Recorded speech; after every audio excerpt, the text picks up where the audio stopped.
It was something that I had to learn myself, because someone can say that they love you, but you have to believe that they love you. And that's not their problem that they have to teach you. You have to learn it yourself and believe. Welcome back to S2E13 podcast, a podcast where we aim to build better mindset for better relationships. And speaking of relationships, we're actually doing a relationship topic today, and it's been a while actually since we've done a relationship episode. It's been a while actually. And speaking of that, we have a beautiful human here, Shelley. Welcome. Hello. Well, we're all going to do like a roundtable discussion and talk about how our upbringing has influenced how we find relationships today. It's going to be focused mainly around romantic relationships, but obviously some of these things can also be influenced into how you find friendships as well. So looking forward to discuss about anything relationships and how the upbringing has influenced that. But before we start, Shelley, tell us a little bit about yourself. I am from Brisbane, Australia, so haven't really moved anywhere, but I grew up here and studied psychology and law. Yeah, so here with all my family as well. Yeah, that was really good. Nice. Psychology will be really good to bring into this episode too, I think. And since we're talking about upbringing, how that has influenced how we found relationships today, is there a little bit of a background that we can share with our listeners about your family background and upbringing? Yeah, sure. So my parents are born in Vietnam, but they're Chinese. My grandparents moved to Vietnam from China. And so they were born in Vietnam and they migrated here during the Vietnam War. So we're Chinese. Tell us a little bit about the upbringing, like your family upbringing and background. So when I was younger, I don't have siblings. When I was younger, my parents split up when I was about 4. And they both split ways, and my mum found a new partner. And I think one of my first memories was just calling this new man Dad. And my dad also went off and found another partner years later. Was that weird, having to call someone else Dad? Yeah, it was strange because obviously, like, first 4 years of life, you just remember this person to be your dad. But then as well, like, still early on in your life to call another man You're kind of confused, father. right? Yeah. Oh, what is going Yeah. on? Yeah, you'd be confused Yeah, for sure. very confused. Yeah. But, I mean, he treated me really well. So it was, if mum was happy, I was. Yeah. That's good though. Like, as long as they treat you well, you kind of like grow into it. Yeah, You exactly. kind of learn. Yeah, 4 years old is quite a young age. But for me, my parents have also divorced, and the only difference is I've known that they weren't together ever since I was born. So I think I wasn't even 1 year old and they divorced already. So I've never experienced what it's like to actually see my parents together. And from a very young age, I think when I was really young, I actually did live with my mum for a little bit, but I was so young to the point I don't really remember. And then I think at 4, I moved down to Canberra and lived with my stepmom and my dad for a really long time before I moved back up here in Brisbane. But yeah, like the upbringing was your typical tiger parents, really hard, like work, study, extracurricular, always getting yelled at. Like that was the upbringing. And yeah, that was the environment that I lived in. But I think it was extra hard being in a divorce family because I only saw my mum once a year, I would say, and not being able to develop relationships there, like to build a proper mother-daughter relationship, and then living in a, like, where you're living with your stepmom, it's kind of like, you know that this is like your stepmom, but like you're living with them and it's like, how do I, like, you don't know your place, like you're like, You can't is differentiate. like, yeah, like differentiate the is two. this my mom? I don't know. Like, and you're like, you know that you have your mom living somewhere else, and you're like kind of confused as a kid. So that was me, my upbringing. Yeah, that would have been hard. For me, mine is a little bit different. Obviously, with my family, they were together. Obviously, families have problems.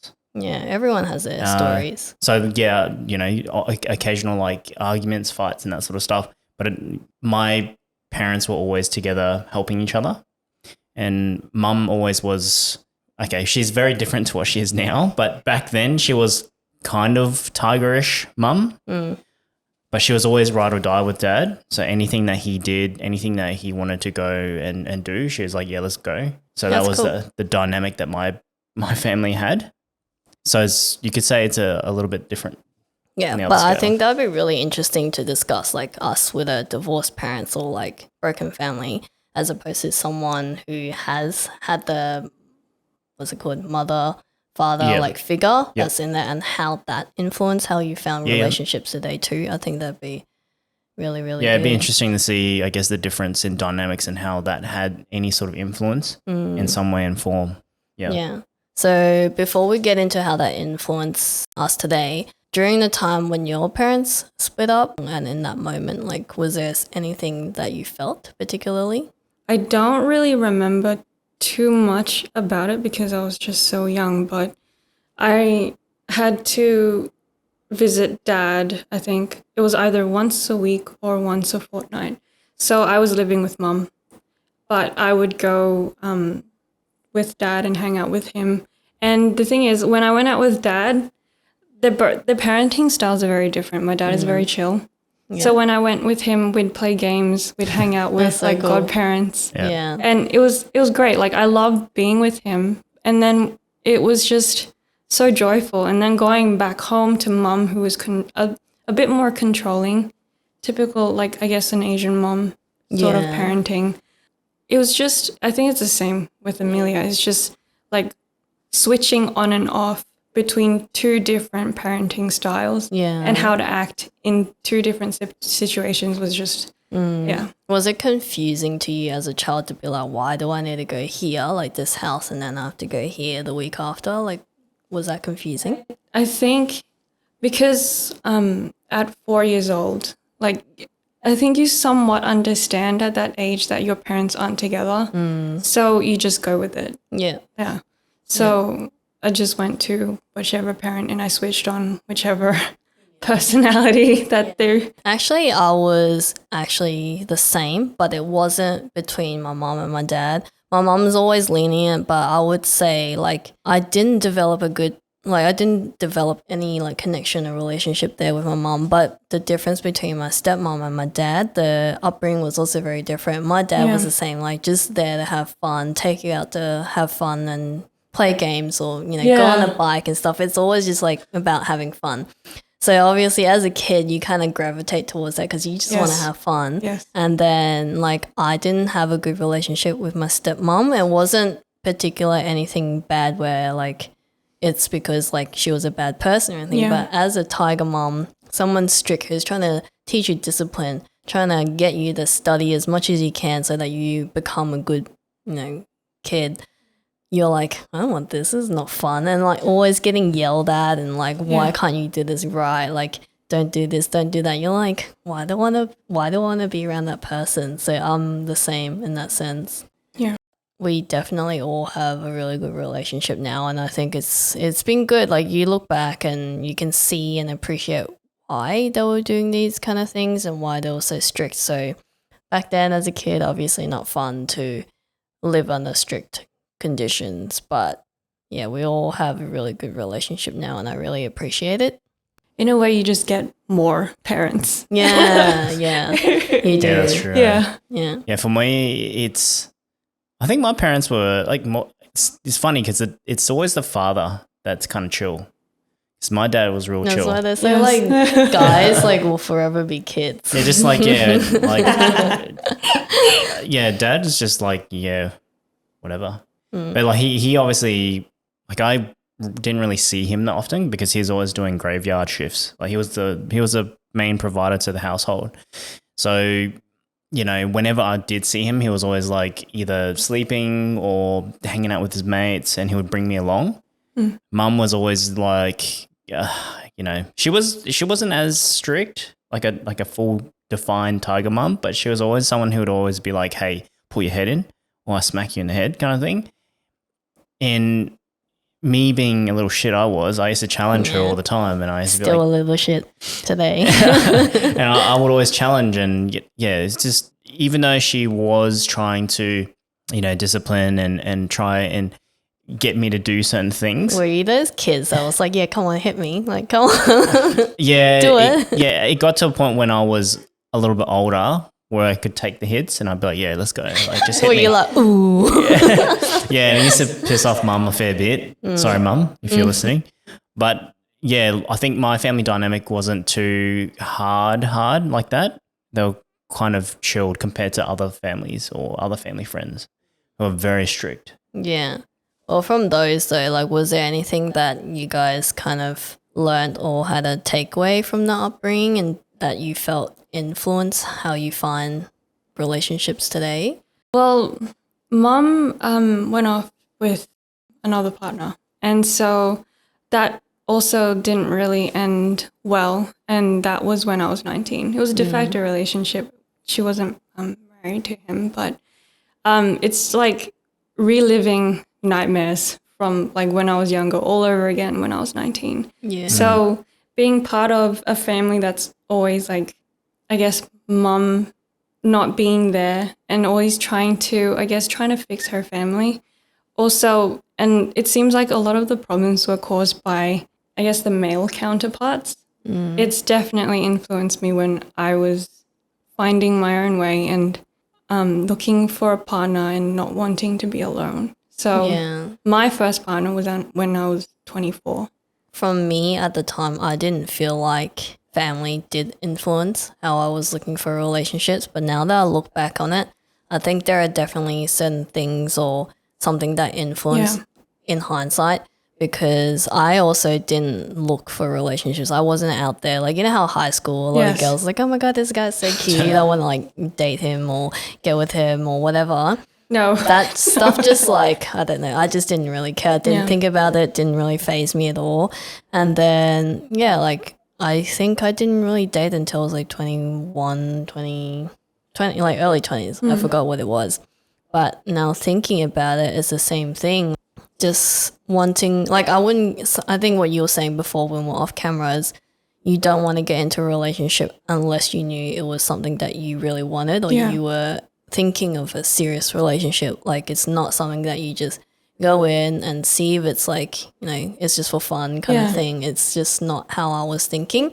And if it wasn't that, then I'm not thinking about it. Yeah. So that was one thing that influenced me in terms of in looking for relationships. Interesting. Yeah, see, for me, how family had somewhat of an influence. So I think my parents indirectly were educating me and sort of disciplining me. So they were quite open in terms of to a certain extent, not directly, right? So indirectly being like, hey, you need to treat people with respect, understand who you're dealing with, and be a genuine person. They always were hovering that behind the scenes. So I think that has somewhat of an influence to how it's shaped me as a person. And then having my sister, who's 9 years older than me, going through her problems as a teenager and her boyfriends and the bullshit that she deals with, like, just from a female's perspective, right? So that taught me a lot because I was her support mechanism back then when I was a kid. I would always sit there and listen to her. Even if I had realistically no idea what the hell was going on, I just sit there. Boys like, I just sit there and be like, Don't cry. Yeah, so, okay. I would always sit there and listen. So I had an understanding as to what females thought about during those moments or those times. So throughout my, I guess, growing up, teenage to even early 20s, like I never really had the thirst for girls, as strange as it sounds. Like all my friends, all my mates are like, yeah, let's get some girls, let's get in the pants. Let's go to the disco. Let's go blue dance. light. And, when I used to go to that stuff, I didn't really care about girls. All I wanted to do was dance because that was what I used to do. I used to break dances, do all that sort of stuff. So I used to be like, yeah, let's fucking jam. Instead of like girls, like I just didn't see things that way. And I think part of that influence was from majority of my sister. Yep. Because she taught me how to respect females in that way and not see them as like a piece of meat that I could just get in and then get out. But like, because your parents stayed together, was there any part of that that influenced you? Like you saw how they communicated or something and you're like, oh, this is actually like, you know, they communicate really well or something like that. Was there something that you learned from that? Yeah, there are things that you learn, and I think it's just subtle influences, like how they talk to each other, how like mum was always around dad and always willing to support dad, always wanting to ride with him no matter what, you know, he wanted to do, and vice versa. He would, you know, they had their own support mechanisms in their own way, and that had somewhat of an influence.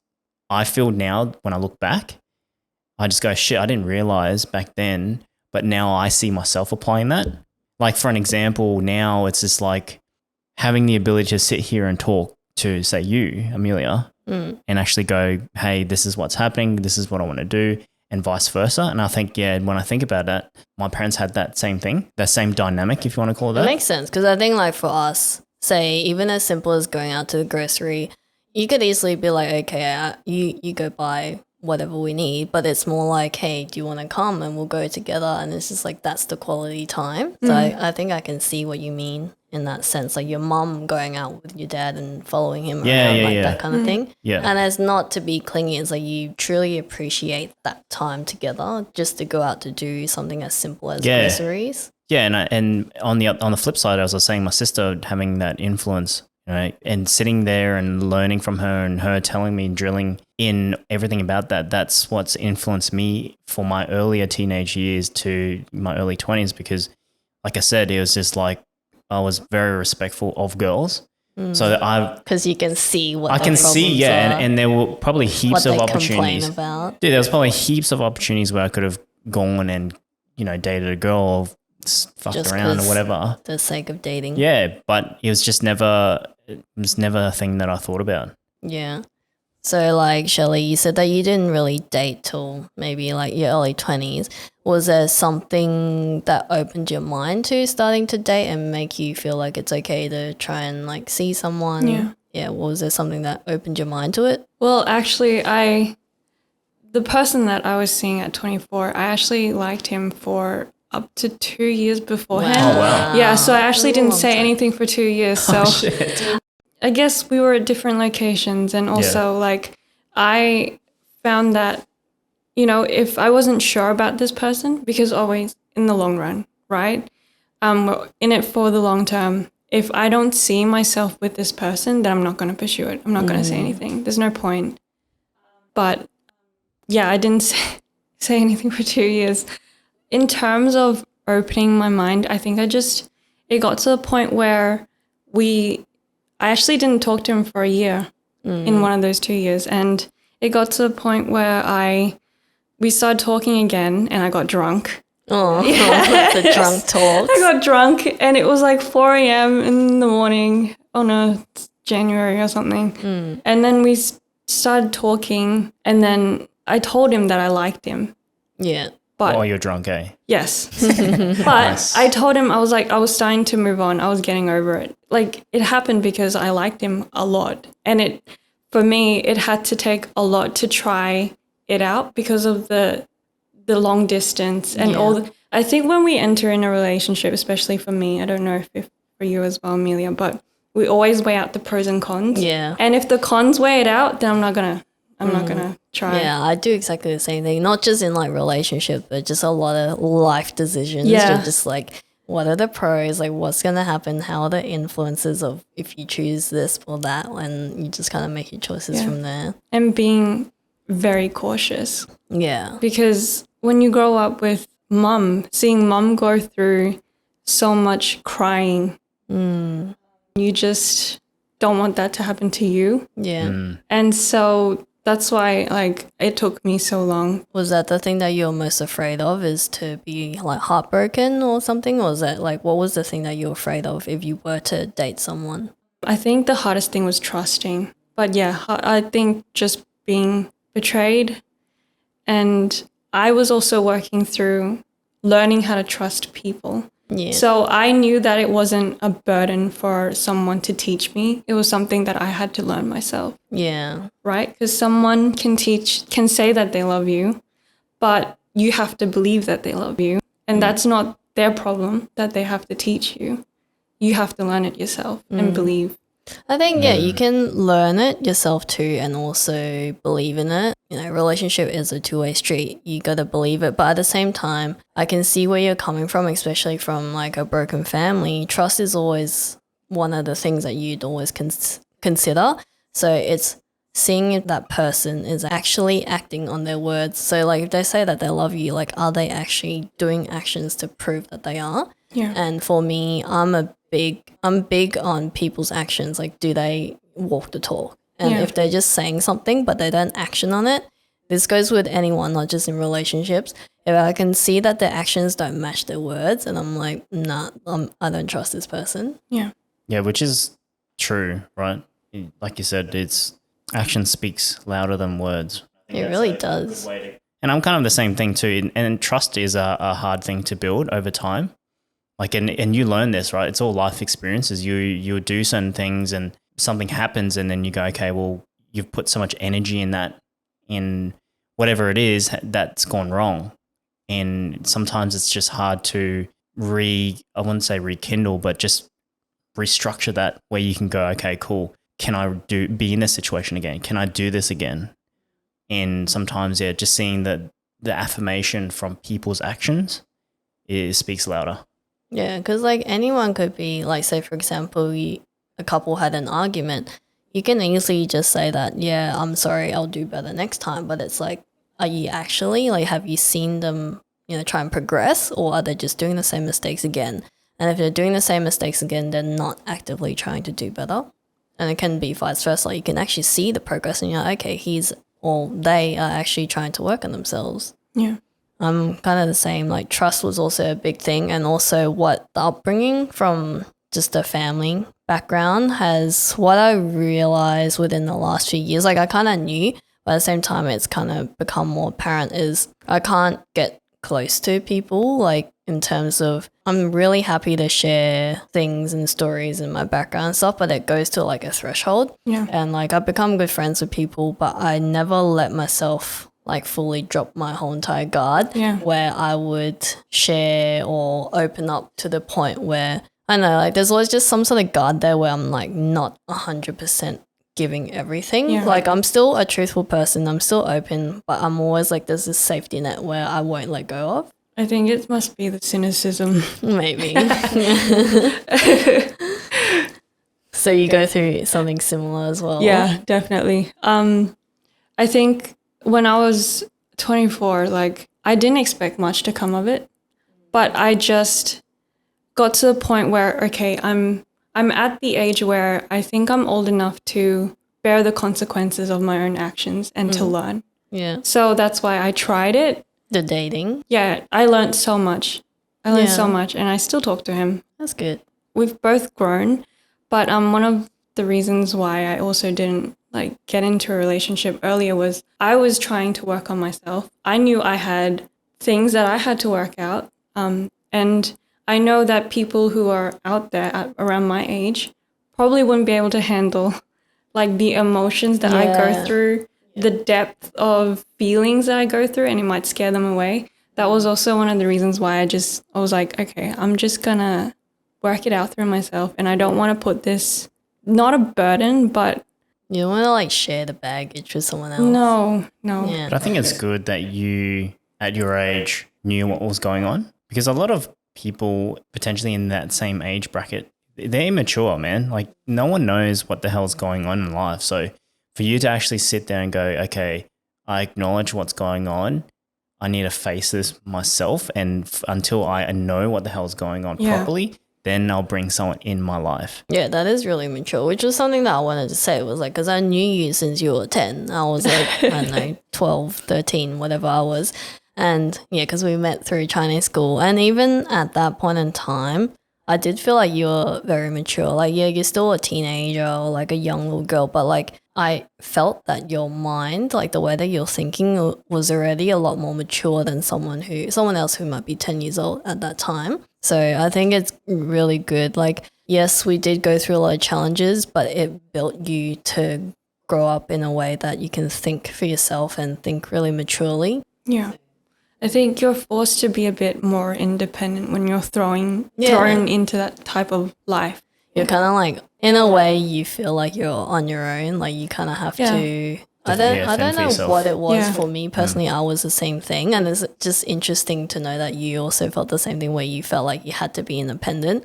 I was also the same thing because, like, I didn't have a phone or anything to like call my mom if I had problems, and plus I didn't develop that, you know, that relationship in a way where I was like, pick up the phone and be like, hey mom, this is like what I'm feeling right now, or whatever it is. So I had to go through all the emotions by myself. And then again, living under Asian parents is always like, don't cry, like why are you angry, don't be angry. So it's like, or you have to keep your emotions to yourself, so you kind of just have to work through it yourself and tell yourself that it's okay. And I think that individually just shaped you to be like an independent person. And that's actually an interesting thing that you're speaking about, because even though, you both have gone through, I guess, the whole family situation, which has forced you to learn things yourself and be independent at such a young age. That's one of the biggest things I envy. And I always say this to you, Amelia, and the fact that, you know, when you were younger, or even just, you know, when I first met you, you were extremely independent. Yeah. And it was such an eye-opener for me, because I was not independent in that way, because I was always around people. I always had people around me. So to be alone, it was a strange thing for me. So to see you be able to go and do things yourself, to be able to do, you know, just to have the ability to just stand up and go, yep, I'm going to just do this myself. That was a huge thing I envied. Is it also because your sister's like 9 years older than you, so she's just naturally going to bring you along to potentially things? Yeah, and that could have been the influence of how I felt like I always had people around me, or I needed people around me. It's probably because of that, like having an older sister who looked after me, who always took me around. Second mom. Like a second mom, yeah. So it's kind of like, well, it's maybe that's just how Apart from these factors I've just mentioned about being independent, I actually physically had to be independent as well, because at a very young age, like at the age of 4, I had to fly by myself between Brisbane and Canberra. And back then, there were little to like no rules and regulations in terms of kids flying by themselves. But yeah, I remember just having to do all that by myself. Walk myself to the gate, board the plane myself, find my seat myself, get off, and then be able to find the parent on the other side. And just doing that every year, that was, you know, me physically being independent, because there was no one there to help me, because the parent wouldn't fly all the way to Brisbane or Canberra just to drop me off. Like, you can't do that. So that was me physically being independent as well, and I learned that from a really young age. And the ability to just do that on your own is pretty hectic. It's pretty surreal. And I think especially at the time when you were traveling back and forth, that was early 2000s. Dude, I was 4. I'm born in 91, so okay, so 95. early, like late 90s. So yeah, even dated. So just the process of airports and stuff like that is so different. So for you to be that young to navigate and be able to do that yourself, that's pretty. Yeah. So I'm gonna ask a true or false thing. So studies shows that children whose parents have divorced may be less comfortable with closeness, more avoidant of others, and have less secure attachment styles than those who do not experience a divorce. So that's a good question for us, because your parents, Sam, your parents are together, like have been together, whereas like ours have divorced. So I just wanted to share this and wanted to discuss if you think it's a true or false thing, and share our attachment styles too. So we have done an attachment style episode before, but it'd be good to kind of bring that in again, just discuss that. I think when I did the test and I got anxious avoidant, and honestly, because I studied psychology, I didn't have to do the test to know. I was like, yeah, I have this. Yeah. I think this is just going on what we were talking about before, but because we've grown up to be like with under such challenging like situation, environment, with parents that were having problems themselves, and yeah, I agree, because we're just forced to look after ourselves and be independent. So I guess it's just a little bit natural for us to rely on ourselves to do have that things. safety net. Yeah, and get things done, because it seems like I can't rely on other people. Yeah. So I'm just going to do this myself. I'm the same. I'm like exactly the same. And I already mentioned that like I have that safety net even with friends or like people, is just not being able to let go of that. And I do notice it, and it's still like I'm heaps better now, but it's still always a work in progress. So I also think it's true. And I also got that anxious avoidant style as well. Whereas you, Sam, I think you had secure. Yeah, I think I had secure. But I think, so people with parents that are still together are more inclined to be comfortable with the closeness, because that's the dynamic, the family dynamic that they're always around, is to be able to talk to your parents or have your siblings there, and you're all, you're all Gucci to just talk about things. Yeah. So in that fact, I think it is somewhat true, but I also think that there are other family dynamics where maybe families where they're not divorced may also have the opposite as well. And I've seen that in some of my high school friends where, their family dynamics are like still together, but they're, I guess, in terms of comfortability and stuff like that, they're less comfortable with that. And that could just be a individual thing or just experiences within that. Yeah, that is true. And speaking of psychology, so you study psychology. Do you think that has helped you in any way to understand yourself better? Yeah, it was mostly actually in my last year of psychology, where we were kind of, I was learning That's such a hard word. Big words. I can't say psychopathology, and we were basically had to learn most of the DSM-5 at the time. It was the DSM-5. What's DSM-5? That? Yeah. So the DSM-5 is one of the tools that psychologists use to diagnose people. So it has all the disorders in there. It's just one of the many tools a psychologist can use. So when I read over the DSM-5, I was like, oh yeah, this makes sense. It all makes sense. Yeah, it all now. makes sense now. A lot of things like the general anxiety disorder, a little bit of like the depression symptoms, and it's helped somewhat, but it's also a lot of self-reflection that obviously studying is not going to teach you. Yeah, true. Yeah, so it's a lot of talking with other people, a lot of self-reflection and quiet time by yourself, a lot of alone time. That helps. Of course, studying helps, where you're reading about theories, but it's a lot of self-awareness and time. I did a lot of that too. Like, it wasn't even something that I thought about doing, but I think naturally when you're just, you've only got yourself, you just sit there and you just, reflect, or you think about the situation. Just talk to yourself. Why do I feel like this? I don't talk to myself. I think in my Sometimes head. I talk to myself. I'm like, I fuck. Why am I such an idiot? I say all this stupid shit. I'm like, And then sometimes you just talk to yourself and you're like, I just figured it out. But apparently talking to yourself is a good way of, figuring out things. It worked for me, I guess. Like, sometimes I just blab on to myself. So from all these things that we've learnt or witnessed from our upbringing, what are the values that we look for now in a romantic relationship? At the moment, I'm with a partner. We've been together for almost 2 years, and it's crazy because I haven't been in a relationship that lasted. I haven't seen anyone that lasted longer than 6 months. So, what I value in a relationship is obviously security and stability, and also learning together and growing together. When you want to be with someone, you you agree to be with them through their changes, right? Yeah. And your own changes.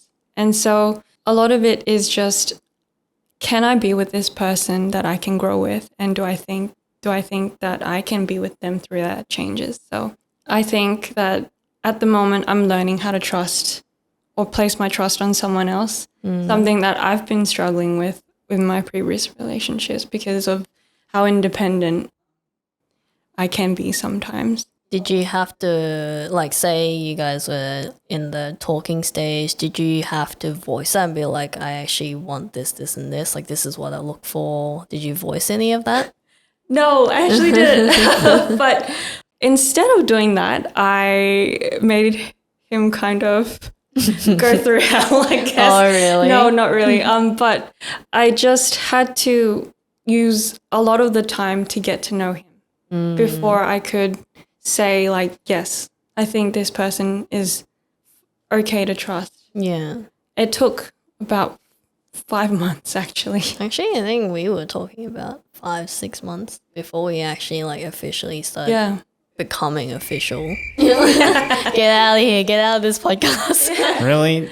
No, it was about 5. To be honest, look, we knew each other 6 years before. Yeah, but the Right. thing is, even though we knew each other for 6 years before, like we've mentioned before, that we didn't catch up a lot. It was just like if I saw you hanging out somewhere, I'm like, hey, Sam, like, you know, how are you? How's things? And then we kind of like go our way. And like we weren't like acquaintances. Like every time we saw each other, it was like, you know, good catch up. But it's nothing where it's like, hey, let's grab dinner and like catch up sort of thing. Yeah. And then it wasn't until the 5-6 months before, and we were actually having a lot of deep talks because I don't know how it started. We just talked about a certain situation or like hypothetical relationship things, and we're actually just talking about it. And I think from that way, that gained my trust because I'm like, okay, this guy, I'm a cool dude. nah, I don't know about that. It's a bit questionable. I was like, okay, this guy actually, I think one, it's like I have never heard a guy, you know, think that way where it's like they're open to listen or open to understand what you're feeling or actually open to talk back and like actually have a discussion. Like anything that I've witnessed, I haven't been in many relationships either. And the last thing I remembered about relationships, especially from like upbringing, is a lot of arguments, a lot of yelling. Everything is like, you don't do this, like, why is this? And everything's like, it's just a loud household. It's just a lot of arguments. So I'm like, it's not like I knew that there's a way outside of that. And I knew that that's not what I wanted, but I've never firsthand experienced to me where it's like someone is actually calm and talking to me about problems that doesn't need to be yelling. And I was like, wow, this is eye-opening. I think the big thing is listening. Yeah, having someone to listen to you instead of like just brushing it off or trying to solve it, but listen and go through what I'm going through with me, please. Yeah, because I need that support.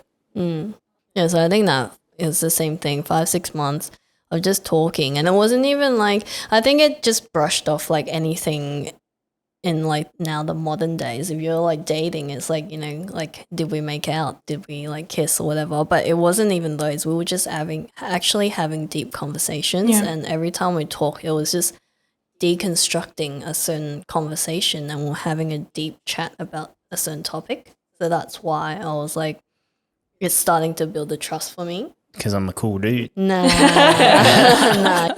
What's something that you value the most in a relationship that influenced you from your upbringing? Yeah, so I can't remember what I heard this, but someone said this to me.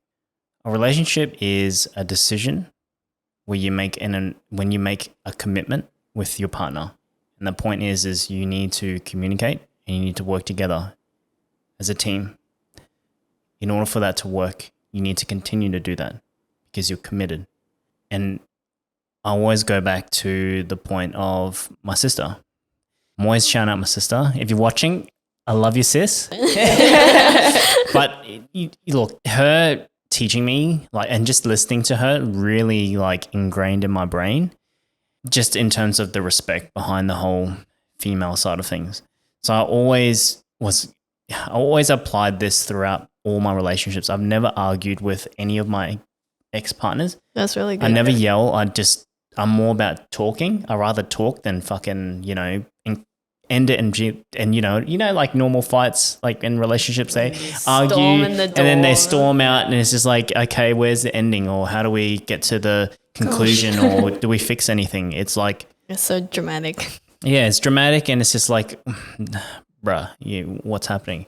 So like that was the approach that I always had, was that. So I think the major influence is really from my sister.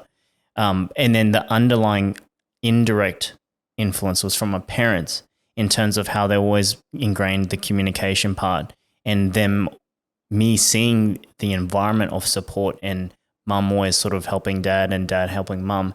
That has that influence to me when I look back in those times. Throughout my whole life, it's always just applying that. Whether I knew it or not, it's just something I just did. Yeah. It was just more so the maturity side of things that I figured out over like my life, is how to handle it, how to interpret people's conversations. Or like ask better questions. Ask better questions, or initiate the questions. I think that's, yeah. Yeah, no, that's a really good value. How I feel is like, you only know what you know. So for you, example, Sam, you lived in a family where your parents are together. So you think that, like, you as a kid, you know that this is what a relationship is like. But then for us, we aren't really sure what a relationship's like. It's like, it could potentially be that's how it is. Like, anyone that you get with, it may break up. You might break up. So at what point in time, what stage in your life did you realize that you can actually make your own path? Like, you can change the fate or the destiny, whatever you call it, and make things work? I think honestly it's because when I started working, I started interacting with all these people. I was a dental assistant for 5 years, and I talked to so many clients, patients that come in who are nervous. And I think just starting to know more people, you kind of open up out of your little shell, your little safety zone. Yeah. And be like, okay, I've met so many people, I've talked to these many different types of strange, eccentric people, and I think now I'm okay to open up. Yeah, I think that, like, you get to a point where you can only hold on to your little safety net for so long before you kind of have to. It's the same thing. Like, you just got to try something to know if it's going to work. And if you don't try, you're only going to assume this is what's going to happen. And then once you try it, you realize it's actually not as bad, or there's different ways you can do it. And not outside of just like the upbringing and stuff, I just realized there's just so many things, so many different ways you can do one thing for a particular situation, and there's no right or wrong. It just depends on what works for you, and and other people may do it completely different, and that's okay. So that's something I've realized as well. I think life experiences is what Shelley was talking about before. Life experiences, as you go and follow that pathway, or whatever pathway it is, right? As you just do yourself and be yourself and just do it, you will learn, and you will expose yourself to uncomfortable things, comfortable things, and things that are outside of your normality or nature. So I think when you do that, that's when you are exposed to a whole bunch of new shit, and all that new shit is what's going to teach you, ideally, your new mindset to life, right?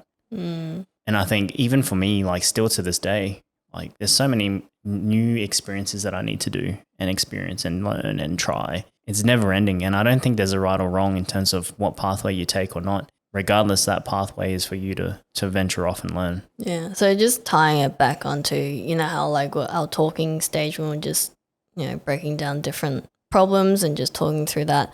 I think the risk that I took was, a lot of the times that safety net for me is, like, I don't show a lot of my true feelings. And a little bit of that is because when I was young, parents are always like, oh, don't say this, or like, just hide a lot of your emotions or how you feel. And your thoughts and opinions is like, don't say anything. So I think the risk that I took was, I actually showed a little bit of me, like the actual me that I'm hiding, and you showed no reaction. And I was like, oh, okay, maybe it's actually okay that I be open and I be myself. Because like a lot of times, like with friends or whatever it is, I'm always like, maybe they might think of me this way, or maybe if I say this, they might be angry at me or whatever it is. But you, like, I think you as a person, you're really good, Sam, where you actually listen and you don't give any reaction. Like, there's no facial expressions where it will put me off. I'm like, okay, did I say something wrong? And that was my little glimpse of I can be myself, because I was always worried about being myself.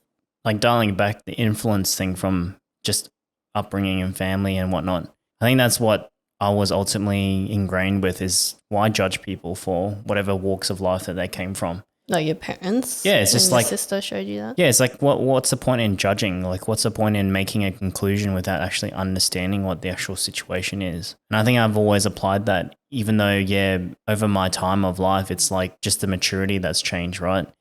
How I make an assumption on things, how I interpret things, that's the only thing that's changed. But the fundamental behind that is always being the same shit. You know what I'm saying? Like it's always just being like, well, yeah, cool, you do it this way. So like, that's you, man. You do you. You know what I mean? Like you do that for your own benefit until you learn something, or until you realize that something's different and you change and you realize that. So I think for me, it's always just been the same thing. Yeah. No, that's really good. Well, we'll come to the little wrap up and we'll give a few tips on values we'd love to implement. Like we can take this two ways. Values we'd love to implement to our future kids in terms of building better relationships in a family, or like what you would go back and tell your younger self or like your parents in terms of what you would like to see in building a better relationship in a family. You want me to go first? Sure can.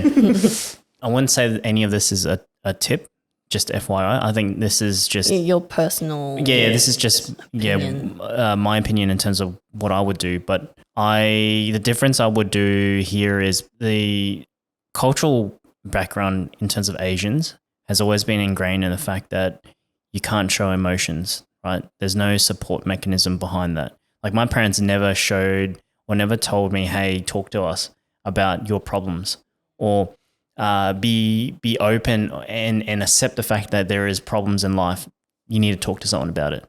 So that's exactly what I would do to say my kid, if I have a kid, is like, you know, it's okay to be emotional and it's okay to express yourself and it's okay to communicate and have your parents as a support. We're here to talk to you. We're here to listen. I think that's fucking important to have that, because I know for myself, I didn't have that, and that fucked me up in certain situations as well. And if I had that there, then maybe I probably wouldn't have experienced other things in life. No, I agree with that, because how it screwed me up is I think even now I sometimes struggle to feel, or it takes me a longer time to understand what I'm feeling, or understand that I could have done something about it or reacted or said something, like to speak up, because for the longest time I've been told like, don't do that, you're not allowed to. So I'm like, okay, I'll just reel it back. I won't say anything. My opinions doesn't matter anyway. So I'll just like wait. But then now the repercussions of that is I wait too long before I say something about a certain situation where I should be the one that like could possibly be angry about something because it definitely wasn't right. But I held back, and then that opportunity has passed and I can't say anything about it. Yeah. So I agree with that value as well. And that example that you said just then, that took me ages to figure that out. Like I didn't figure that out until I was bloody mid-20s to actually go, hey, I have feelings too, man. Or, hey, I'm going to check your ass right now. Like, you can't say that shit. Like it took me ages to have that ability to check someone or say something. Yeah. One value that I really like throughout the time that I've been growing up, I see other families, even like Western families, I would say, I really appreciate the dynamics that they have. They really do treat their kids as if they're friends. Like they go out and hang out together, and like something as simple as going out to dinner together, or like going to watch a movie together. You're not really like, ew, why would I want to go with you kind of thing. Like that's kind of my mindset, especially when I was a teenager. Like if someone was like, hey, let's go out for dinner, I'm like, nah, I just want to stay home. I don't want to go with you, because we haven't built that bond. It's always like a parent and child kind of hierarchy. Yeah. Like there's a clear hierarchy there, whereas like Western families, they do it really well. It's just like, you know, he's my best friend, like she's my best friend, we go shopping together, things like that. Yeah. So that's one value that I would love to bring in or even share, or like love to see more of in other families, is just having that dynamics where you do essentially build a friendship with your kid or with your parent. That is actually a really good one, because I recall hanging out with one of my high school mates who took me to hang out with his family, and his family treated me like I was a bloody best mate. Yeah, that's so cool. And it feels good. Like, you know what I mean? That feeling of actually having that dynamic and having the ability to... You feel included. Yeah. To sit there and, I don't know you, but hey, you're like my dad. Like, you're like my second dad kind of thing, you know? So to have that there, it feels pretty cool. Yeah. And you, Shelley? I think having a child is very humbling, and it's also something that if I become a parent, to remember, like I'm here on this earth to learn, constantly learn and grow. And having a family and having a child is another stage of life where I'm learning about something new and something that I've never done before. So I would like to learn with my child. Yeah. Like, I want them to know that I'm also doing this for the first time. So we can talk about what's wrong. We can talk about what you're feeling.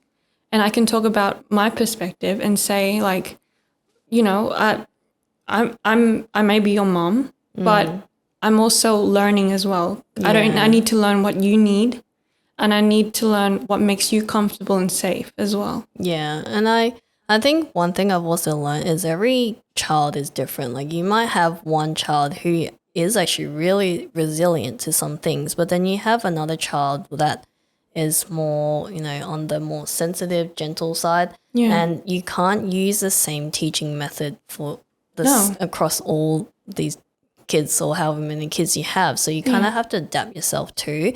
And I think if a kid was like, oh, that was a bit mean or something like that, you have to listen to that. Yes. You can't just be like, no, well, you weren't being a good child. You didn't listen to me, Suck whatever. shit. Yeah, it's like too bad, so sad. But it's like actually listening to it, be like, okay, I'm sorry that I was being mean, but next time, can you not do this or something like that? As simple as that. And what you were saying before off camera, how it's like the parents to acknowledge that they did something wrong, that's really important too, because again, you're learning, and just saying sorry to your kid does go a long way. Yeah. You build trust with them, and when you listen to them, you learn what works for them, and you're nurturing them in that way instead of controlling them and like making them go a path that you want.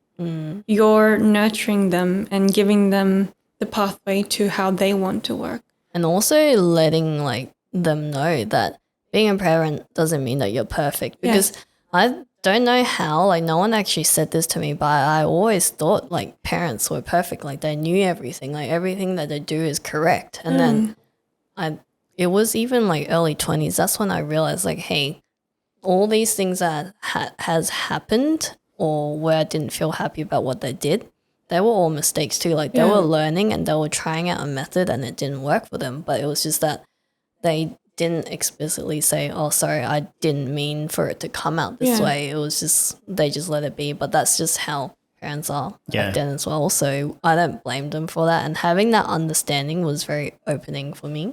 Yeah, I think to fall back on what Shelley just said before, is letting your child know, I guess, is that, you know, their pathway that they take, they need to learn that.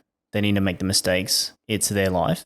Yeah. You're just there as a support mechanism, right? And not really dictating, hey, you should do this or you should do that or you should avoid that. But yeah, and look, you know, you might have the experiences in that particular thing or topic or whatever, but it's just letting them know, hey, this is my experience, not saying, hey, you should do this because of my experience. You need to do this. Yeah. So I think that's support when it comes to that pathway and them making the mistakes and learning from that. Yeah, letting them to learn for themselves too. Yeah.